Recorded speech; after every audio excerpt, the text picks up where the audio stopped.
या न्यूज बुलेटिनचे सहप्रायोजक आहेत गोकुळ.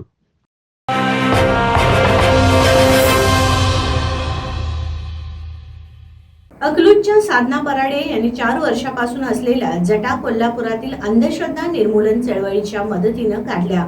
पती सोमनाथ पराडे यांच्या पाठिंब्यामुळे हा निर्णय घेतला. कोल्हापूर शाखेच्या कार्यकर्त्यांच्या उपस्थितीत हा सोहळा पार पडला. आता हे दाम्पत्यही अंधश्रद्धा निर्मूलनासाठी कार्य करणार असल्याचं त्यांनी जाहीर केलं.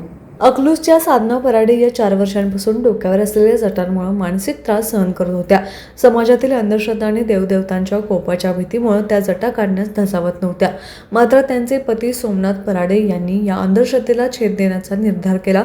कोल्हापूर शाखेच्या अंधश्रद्धा निर्मूलन चळवळीच्या कार्यकर्त्यांशी संपर्क साधून साधना पराडे यांना कोल्हापुरात आणलं.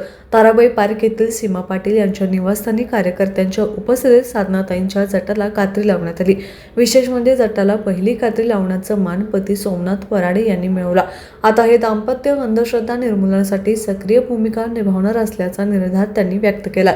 यावेळी अंधश्रद्धा निर्मूलनाच्या कोल्हापूर शाखेच्या गीता हसूरकर, किरण गवळी, बाळू माळी, रमेश वडणगेकर, अनिल चव्हाण, सुनील गायकवाड यांच्या उपस्थितीत साधनाताई जटामुक्त झाल्या.